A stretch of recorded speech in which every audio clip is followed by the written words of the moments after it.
several today.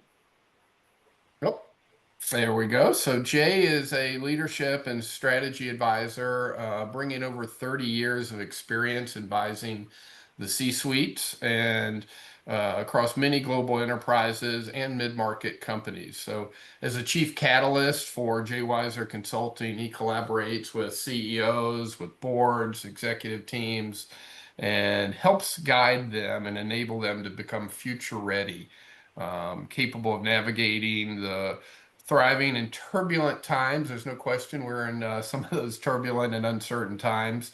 I've also watched Jay over the last few years become a top voice on LinkedIn. His thought leadership is sought after, and he's also been on numerous podcasts and contributes to a lot of various business publications. We're excited to have Jay. It's always great to see some of our own speak, and this is Jay's, I don't know, third or fourth time, I think, speaking to Kettering. So with that, Jay, I will stop sharing, and as I take that down, I know you're going to run on your side.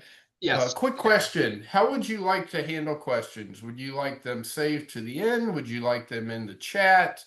What's your preference as you hear your talk? So just knowing how hang on, give me 1 second. Can everybody see my screen now? Yes, It's it coming is up. up. Okay, you can see it. Yep. What I was going to say, if you could just keep an eye on the chat for me, and I'll have some points where there are questions in the middle, but most of them I'll save to the end. Fantastic. So if anyone has questions, just put them in the chat and I will do my best. We got Mark on. Maybe Mark can also keep an eye out as well. And we'll find the right time to break in Jay as they come in. The floor is yours. Perfect. Just give me, there we go. 1 second. Playing with my screen a little bit.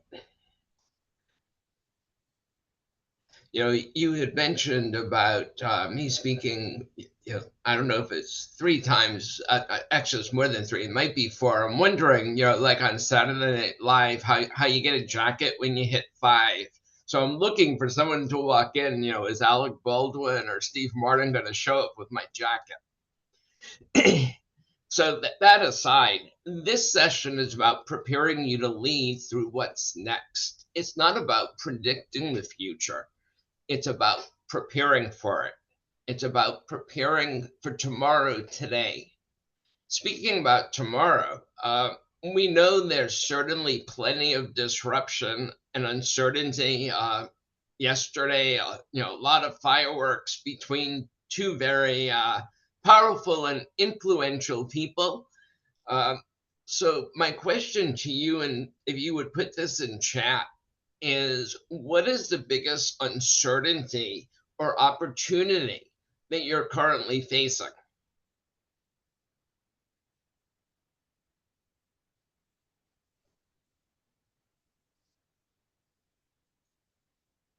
So let's see what we're hearing. So don't be bashful, because otherwise I know a lot of you and I'll call somebody.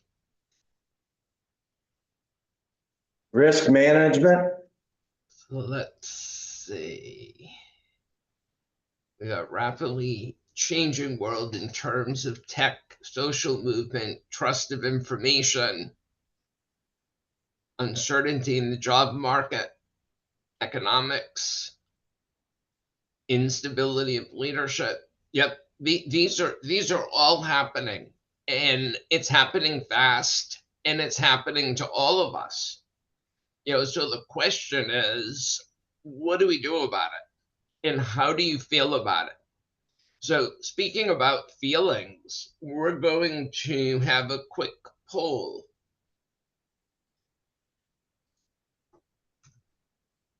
So if you would pull out your phones, we're going to use Slido. You can go to slido.com and enter 3297194. You can scan the QR code and enter 3297194. 97194. And as you do that, before we start talking about strategy and how we address uncertainty, it's important for us to recognize that change and uncertainty creates the F word. No, not that one. Feelings. So the question I want you to answer is, how do you feel when you think about the future? Now, for me, I've seeded this. Sometimes I'm concerned, and there's certainly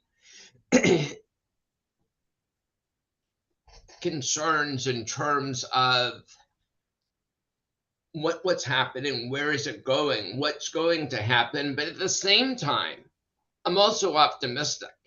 Now, I wasn't always that way.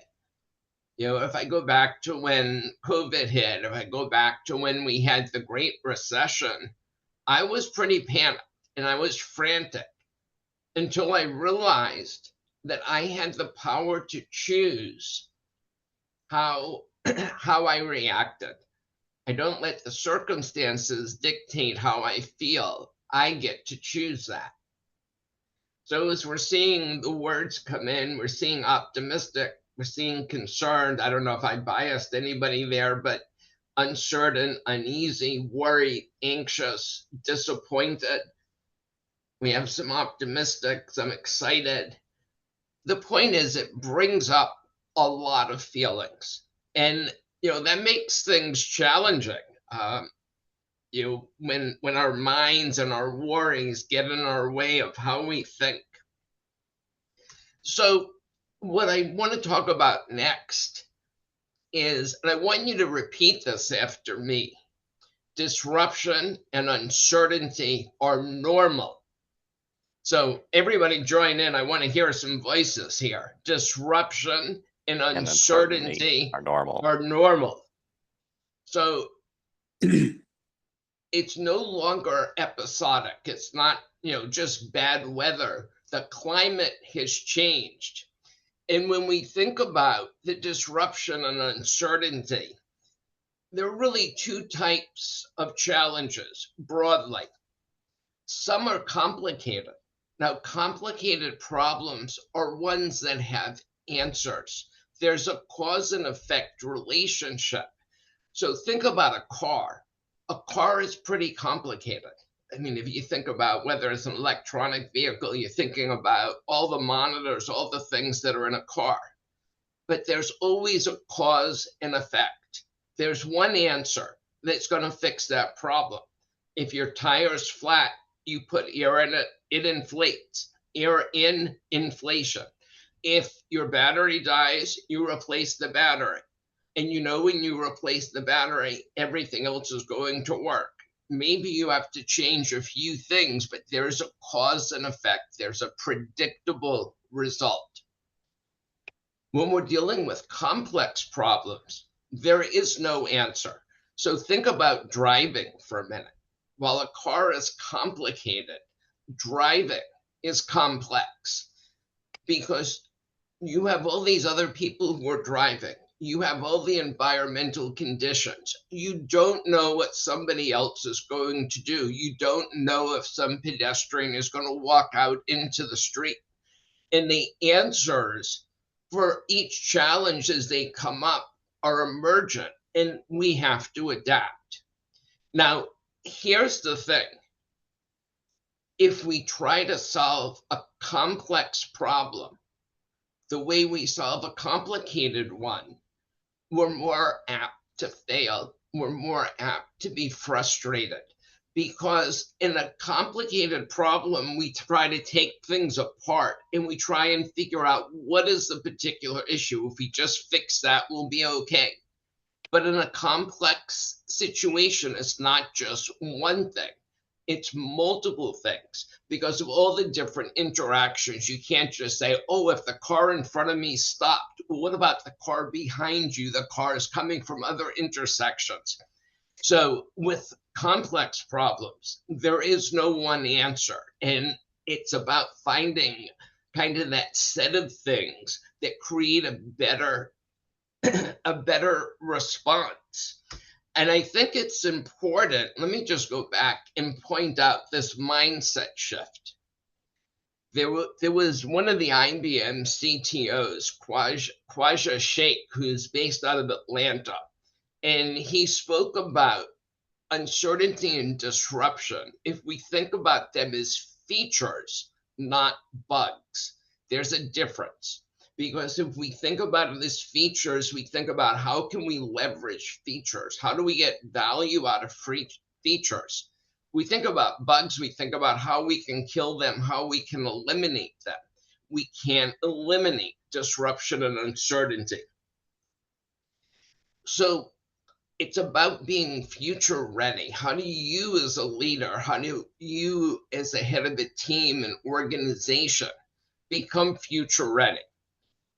So the best definition that I've come up with, that integrates a lot of the research, a lot of the work that I've done, is future readiness is the capacity of a leader, leadership team, and board in their organization to consistently, 1, anticipate, 2, adapt, and act effectively amid uncertainty, disruption, and rapid change. And here's the key part: before circumstances force a response. Again, anticipate what's coming up. Do some future thinking, foresee, adapt, and act. It's about developing that anticipatory capacity instead of reactively performing. Now, the thing is, you don't need to know the future. You can still be ready for it. And the other part that's important is future readiness isn't something you do once. Future readiness is not a destination. Future readiness is a discipline you must practice all the time. So let me just ask a quick question. You can respond in chat. With anticipate, adapt, and act, which one do you find most challenging? Is it anticipate, adapt, or act? And put your answers in the chat.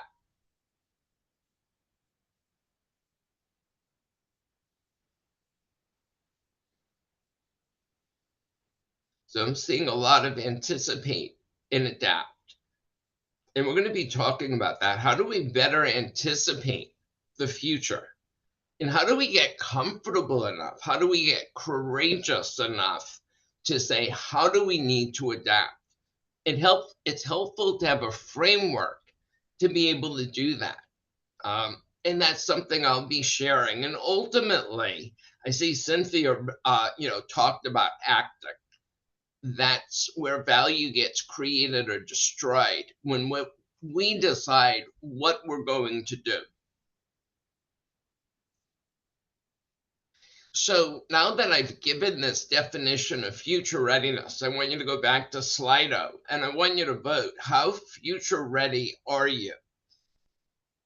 With 1 being the least future ready and 5 being, I'm in pretty good shape. I'm future ready.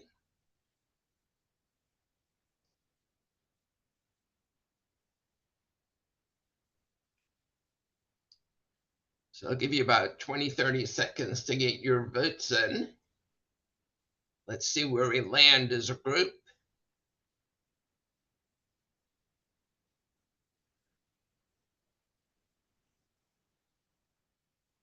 Want to make sure everybody's voting.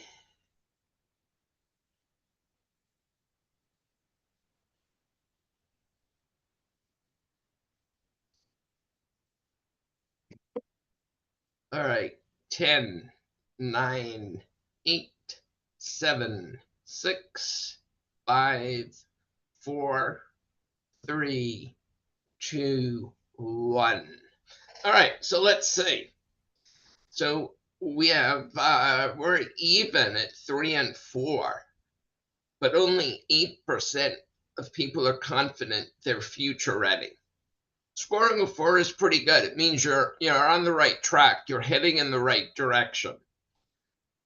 But if you think about the other half, we've got 55% who are either somewhat unready or a kind of in between. That's a pretty significant gap that we need to address. And that's part of what's driving this anxiety, the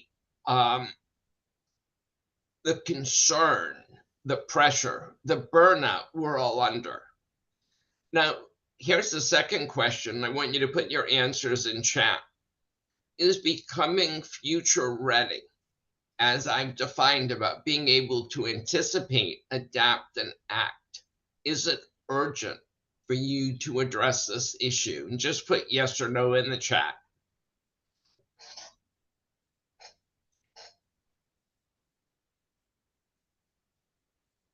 So we've got some pretty convincing answers. Yes, not seeing any no's. So that's a good sign.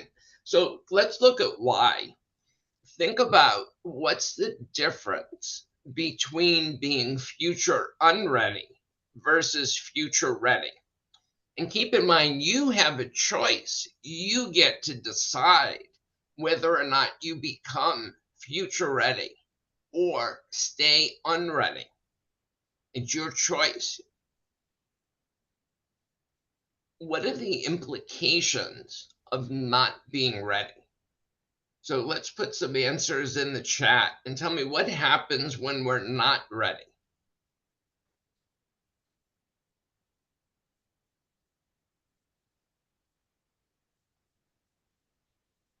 What are the implications of not being ready? Become irrelevant, takes too long to pivot, loss of income, anxiety, become insignificant, stressed, poor business performance, you're blindsided. That's a good one, Teresa. Distractions, irrelevance. So, when you think about being future unready, there is a cost to being unready. When you're unready, you're surprised, you're caught off guard, you're forced to react, and you're firefighting. That makes a bad situation worse. You're increasing your downside risk, you're decreasing your value, and there's a lot of costs because there's turnover, there's burnout, there's customer defections. And it's not just that, it's that it takes us a while to recover, and it dampens your upside opportunity.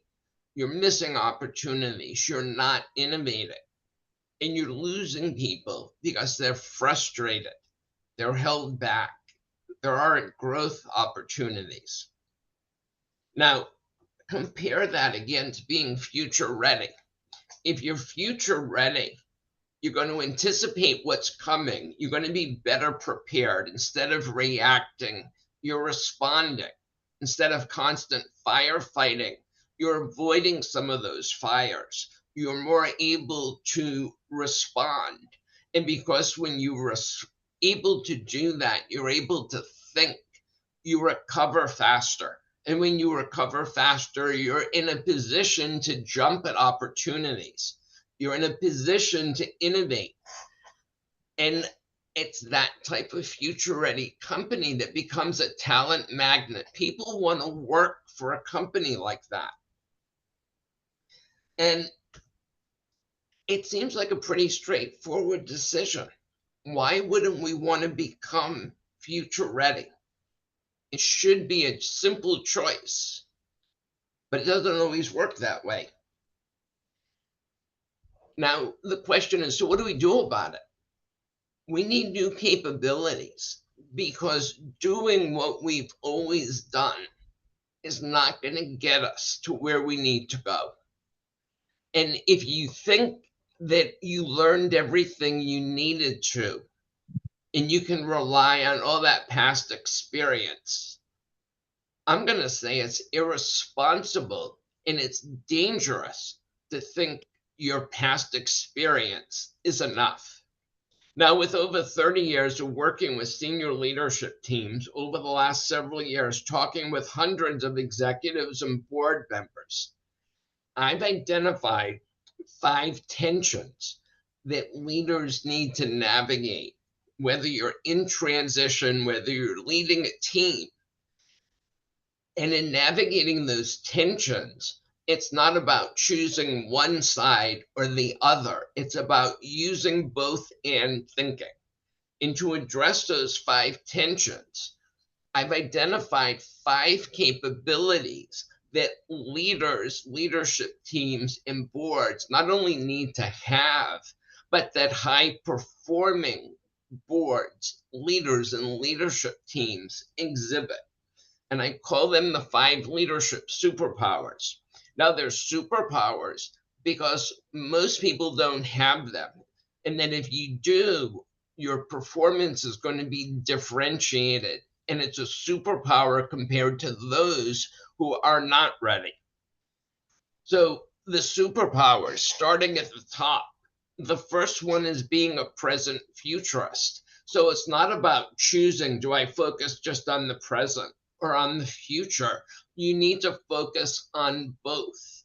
So it's about integrating an understanding of the present with a sense of direction, your vision, where you're going. And also, excuse me, integrating what you're seeing to help inform decisions. The second one is being an experienced learner.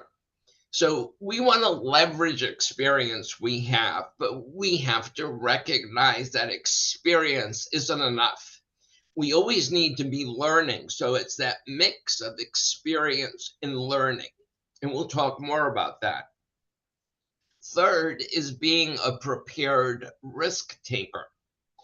Now, what's interesting here, when I say risk taker, people start to shudder when there's disruption and uncertainty. Who wants more risk? But the reality is, risk taking is a part of business, whether you do something or don't do something. And it helps to be prepared, have a better posture of preparedness. So it's preparedness and risk taking together. Next is being a strategic executor. Strategy and execution are integrated. If you have a strategy and you can't execute, it's like having a dream, but it's not reality. And if all you do is execute, you're busy.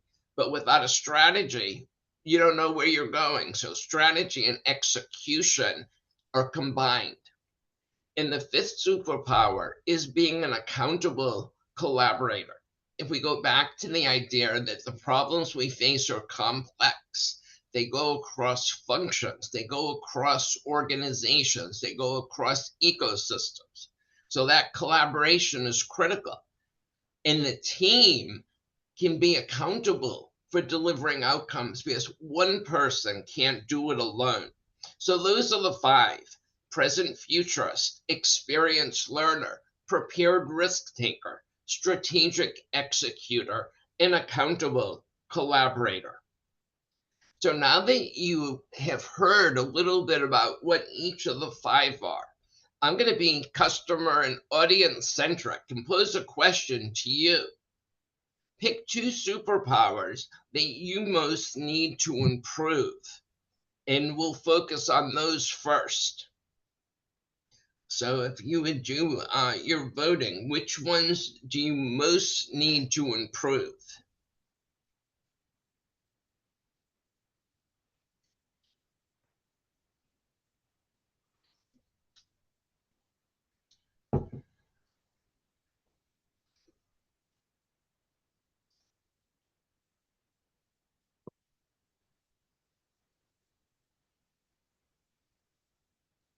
I want to make sure everybody votes and picks 2.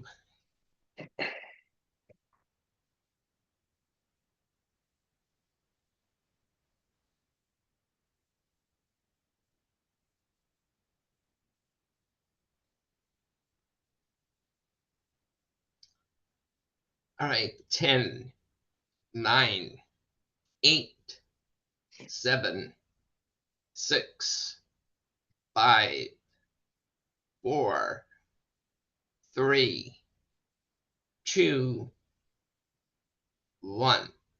All right, so it looks like we're going to be talking about present futurists first, and then strategic executor. And if we have time, we'll dive into prepared risk taker.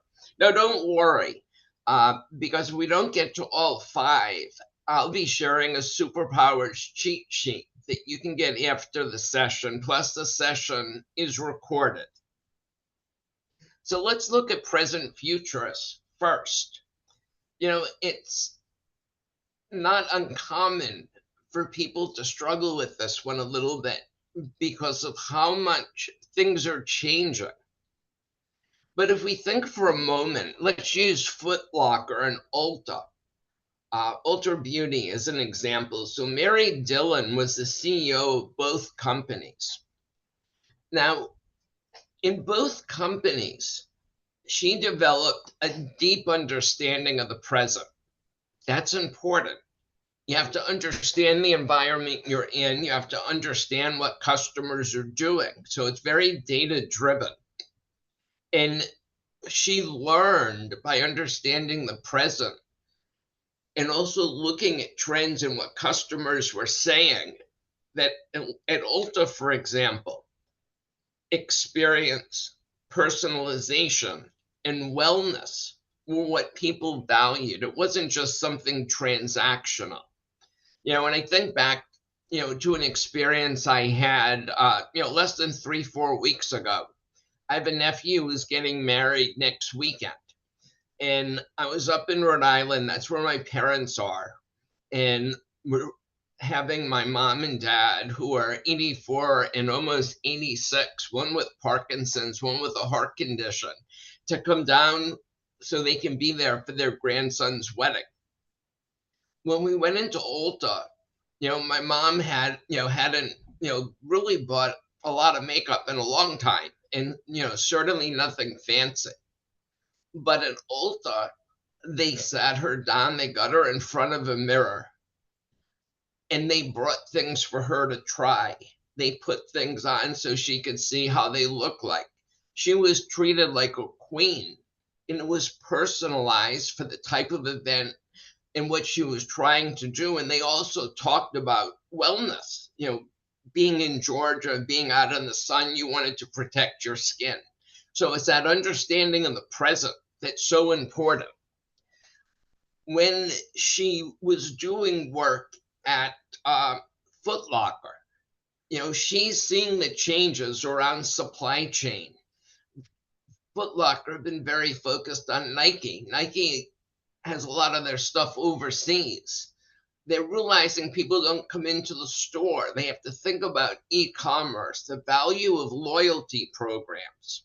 So it starts with that deep understanding of today's realities, paired with the insights, foresight, and future thinking that drives the courage to lead into tomorrow. And if I go back to my parents for a moment, when there have been different medical issues, it's not just about preparing for today. What do we need to do today for mom or dad? It's keeping in mind, what's the plan for tomorrow, next month, next year? Because if you wait for it to happen, you're going to react, and you're going to be late, and you're going to be fighting from behind the 8 ball. So that's what it means to be a present futurist. And you say, what can I do? How can I improve how I'm a present futurist? I think the first thing is to listen and talk to stakeholders, talk to customers, talk to the people who interact with your customers, talk to your partners, who's involved in your ecosystem, who helps you deliver value. It could be a vendor, a supplier.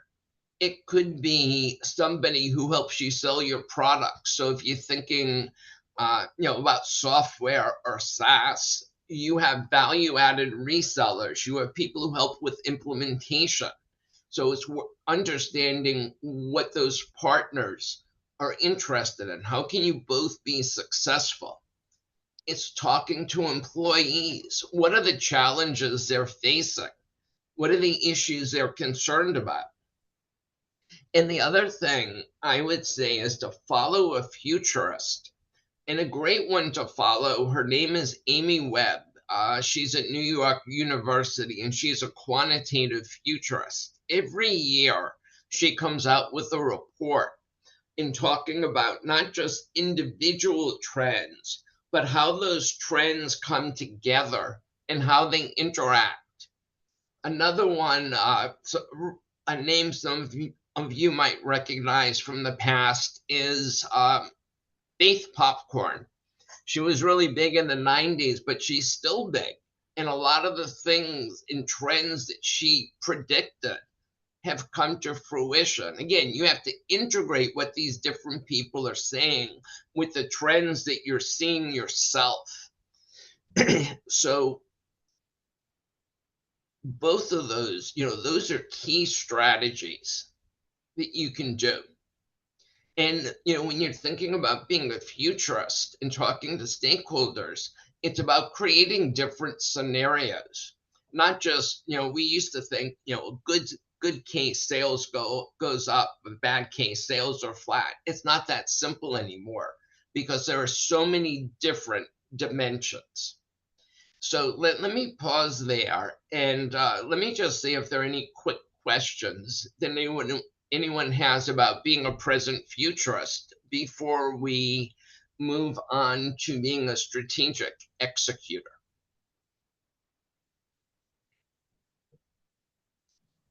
Well, yeah, I got a question. To me, I guess probably the biggest challenge is that in a world where there's so much noise and fake data, it's very hard to anticipate in an accurate way to be able to successfully adapt and act before things happen. So being a futurist, I grade it as my number one because of that. I mean, even companies with a lot of money and a lot of resources, they've made huge mistakes.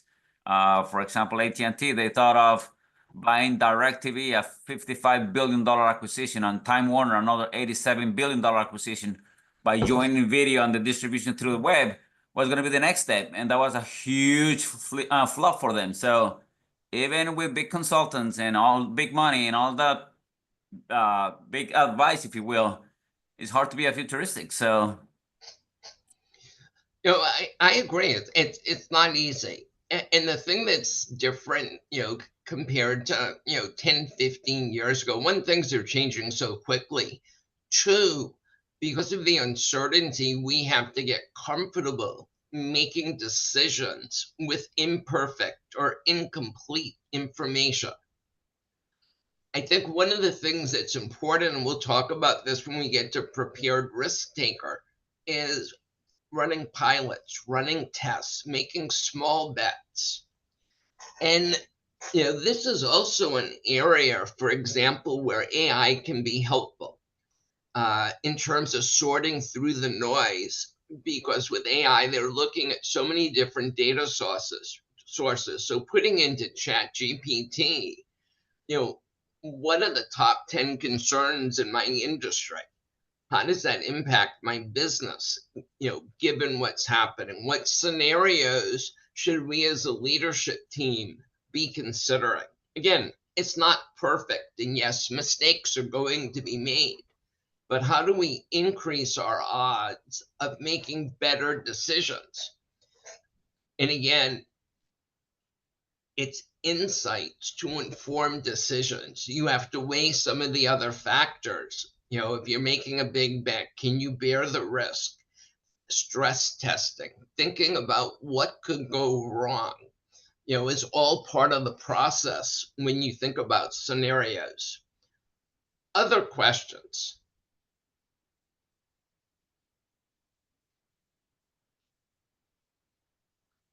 Well, Juan, is there anything else you wanted to add? Did that answer at least help answer your question? I know there's not a single answer.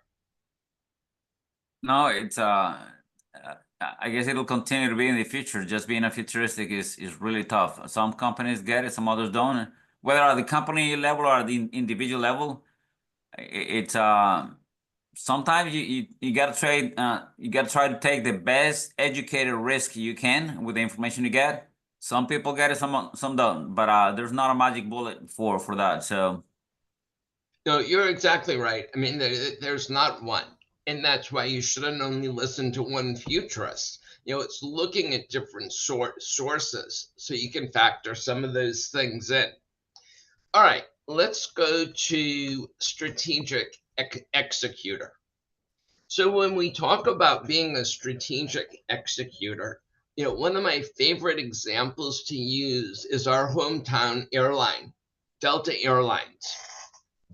Now I go back to probably March, April 2020. And one of the things when we were in 2020, when COVID first hit,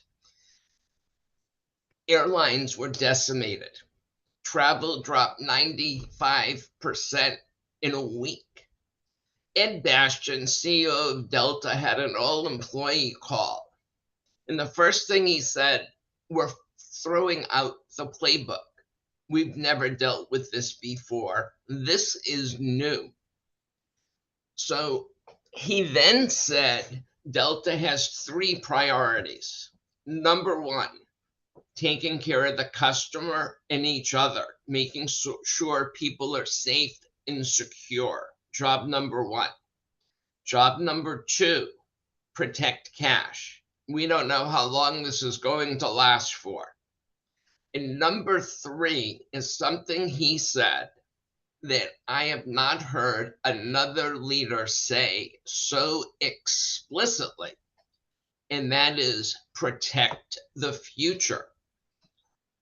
So as he was saying that, he said, we're going to come out the other side of this. And what we do now is going to impact whether or not we recover and how we recover.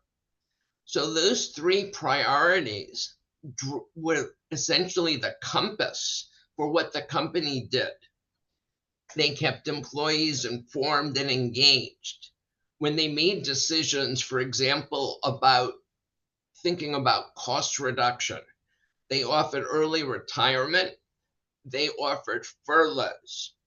They stayed connected with their employees. They had high engagement scores before. They didn't cut off their nose despite their faces like so many airlines did. As COVID started to wane and the airline industry started to recover, they had high engagement scores before COVID. They had higher engagement scores as the recovery started. They were able to ramp up so much faster because they didn't just make short-term decisions without thinking about the long-term implications. They knew strategy and execution were integrated. And they knew in throwing out that strategic plan that you can't just stick with something. Plans, especially now, you have to adaptively manage your strategy and execution. You have to be paying attention to the circumstances. You're getting real-time information. So it's how you balance the 2. Now, we're seeing this yet again, with inflation, all the issues in companies and, even government agencies where short-term decisions are being made. Organizations, in some cases, are making decisions today to save money that are not going to protect them in the future. They're having a brain drain. And going back to, again, if you're not ready for the future, who's likely to take that early retirement package? Who's likely to leave? The people who are future ready, who want to go to an organization that is. So then what happens? So it's integrating those 2 sides, recognizing that strategy informs operations and what's happening operationally informs strategy. So let me just pause there. And I'm curious when people said strategic executor, was their number two concern or their number one concern. Has this helped? Are there other reasons you're more concerned that maybe through your questions I can talk about, how we can address this? I think one of the things that's important, though, if I'm going to quickly provide some tips before we open it up for questions, is we need to clearly define and communicate strategy, in terms of the direction. What is our mission? What is our vision? Certain elements do not change. We know Delta is about customers, taking care of customers and employees. That's a core principle. So even though strategy and things might evolve, those principles are stable. And I mentioned about considering long-term implications before making short-term decisions. It doesn't mean you don't cut. You might need to cut. But instead of lopping off, 10% across the board, where do you need to invest more? Where do you need to invest less? So let me just pause there and see if there are, any quick questions.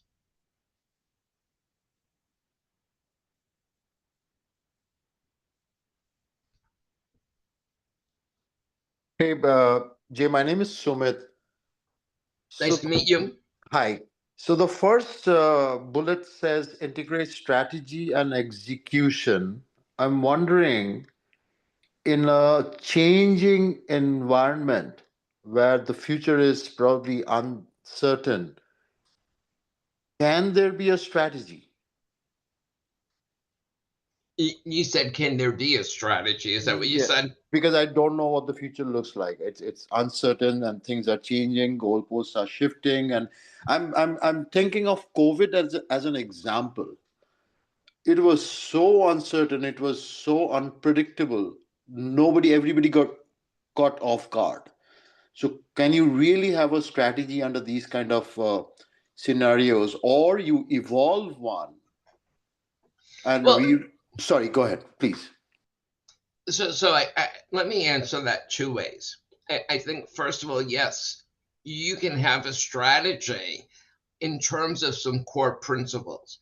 So if I think about some restaurants that were successful, what was core was providing good meals, a good experience to their customers.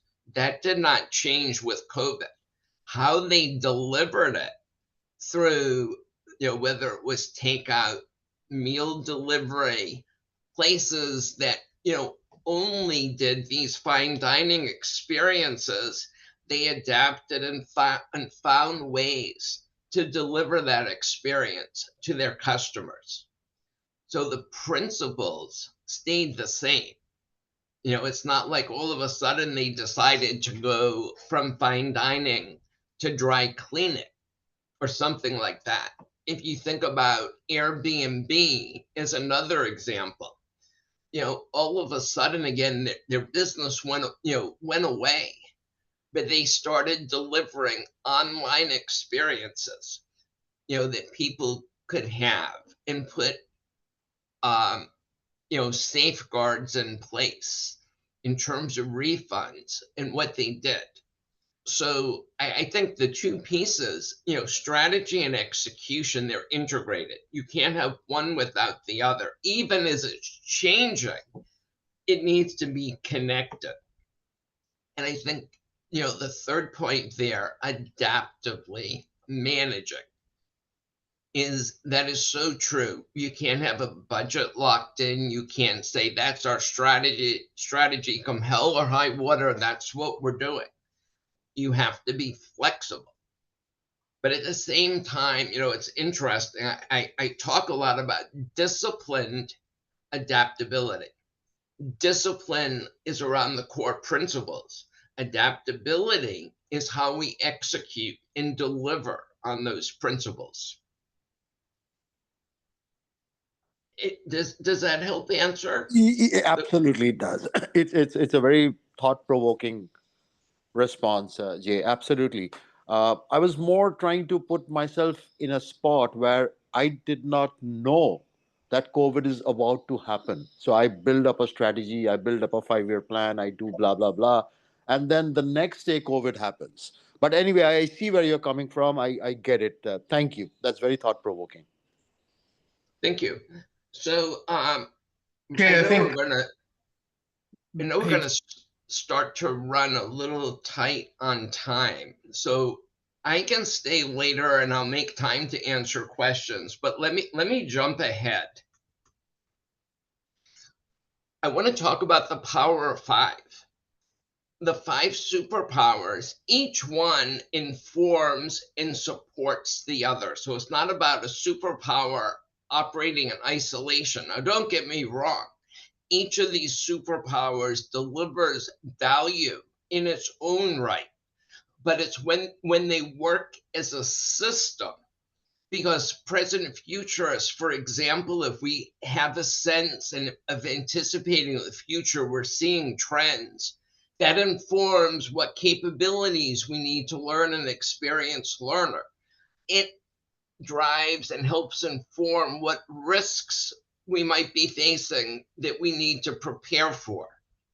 It might determine how we need to work together.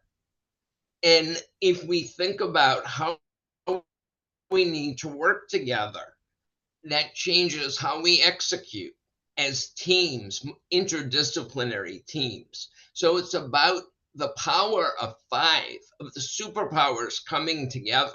And it's not just an individual that has to be an expert in all 5. I'd say most people should strive to be proficient in 1 to 3.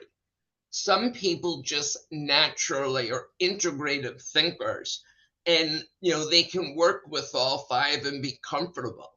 But what's important is that if you think about a team, the team needs to have those capabilities as a team, because otherwise the team's going to have blind spots.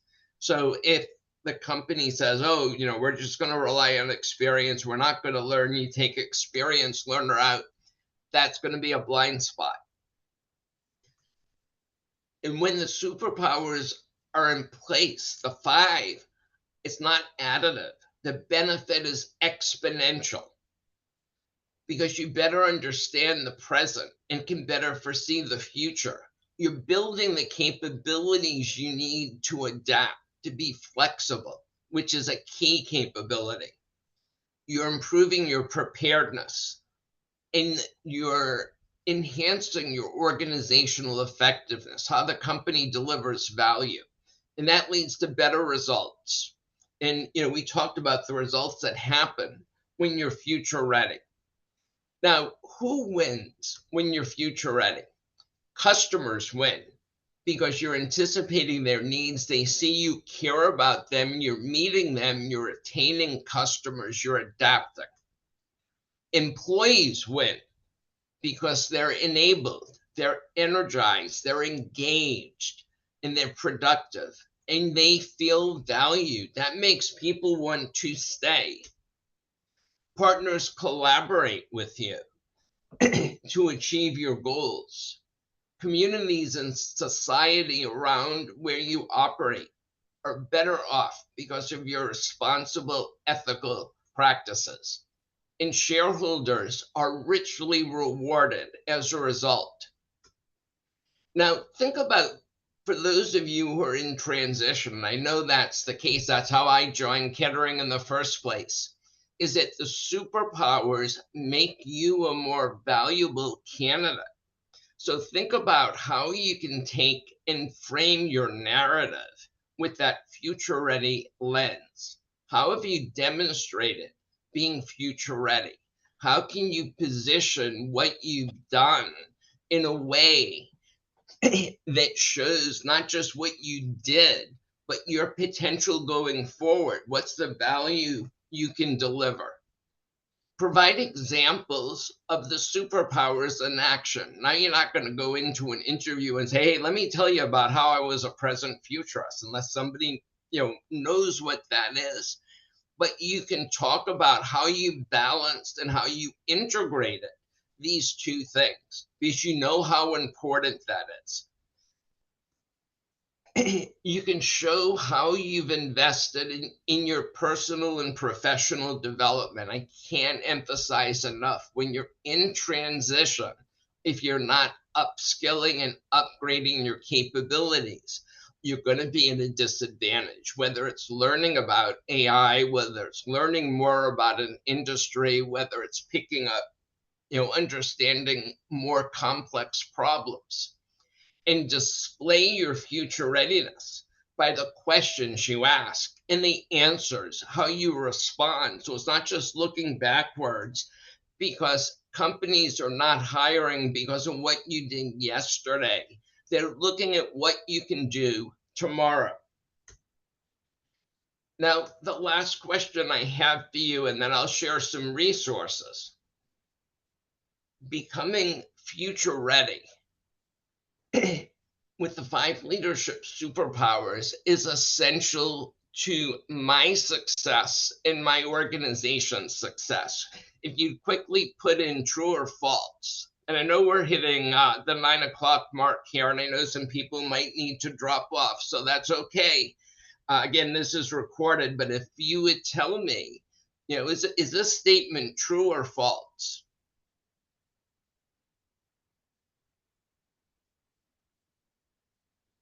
So I think we're seeing some believers, so that's encouraging. Now, if you remember, I said it's a choice. You get to choose. Do I become future ready, or do I stay with the status quo?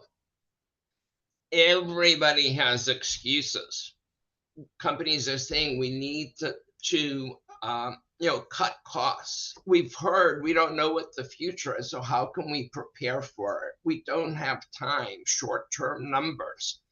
Well, there's a rebuttal for each one of these. Companies have got to learn they can't shrink to greatness. And it's not about being perfectly prepared. It's about being more ready. It's recognizing that we can't continually firefight.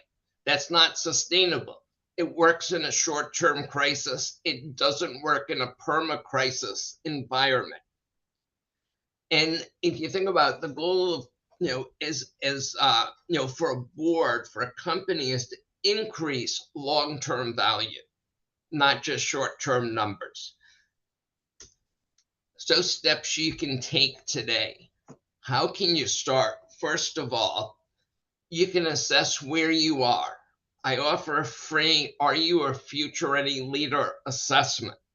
So if you scan the QR code, the assessment takes less than 5 minutes. You get feedback immediately, and you'll have a chance to schedule a 30-minute complimentary debrief and planning session with me. 2, I offer an online self-paced course about becoming a future-ready leader with the 5 superpowers. The course is only $89. It's on special this month. It's going to go up to $299. It's worth even more than that. It takes a few hours to go through. There are exercises for each of the superpowers to get you thinking and reflecting. How can you implement that superpower in your job? What can you do differently? And third is to schedule a free 30-minute future readiness consult, so you have access to my calendar there to set up a session. And my email, j@weiser, and you've got my LinkedIn there if you want to connect with me. So to recap, what did we learn today? We talked about disruption and uncertainty are normal. We talked about what future readiness is and why it's important. We talked about the 5 leadership superpowers, and we dove into 2 of those, and I gave you tips on how you can become better being a present futurist and a strategic executor. We talked about the value the superpowers provide to all stakeholders and steps you can take and the resources I can offer to help you become future ready. It's up to you now. Act today or fall behind tomorrow. So let me stop there. I'll leave the links up and let's open it up for questions, comments.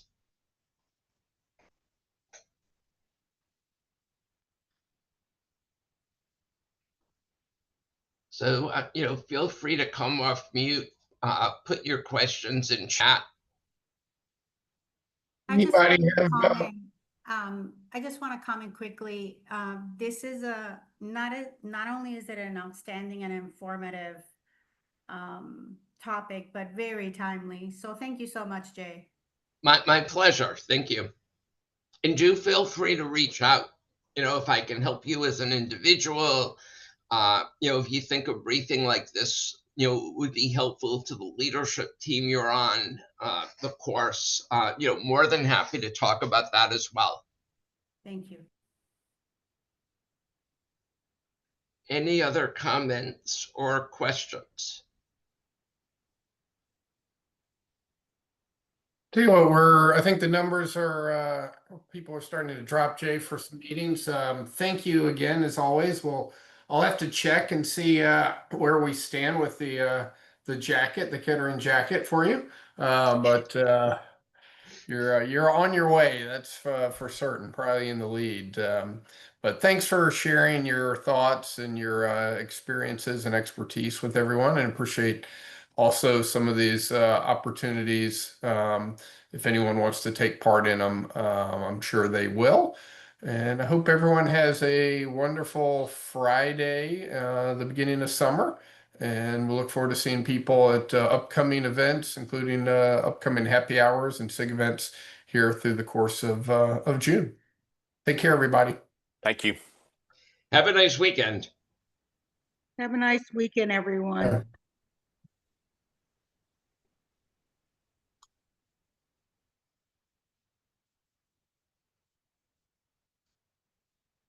So we're good. All set. And as soon as the video finishes the upload, I'll send the link to you. Perfect. Thank you so much. Have a great weekend. Thank you. You as well. Bye-bye. Bye.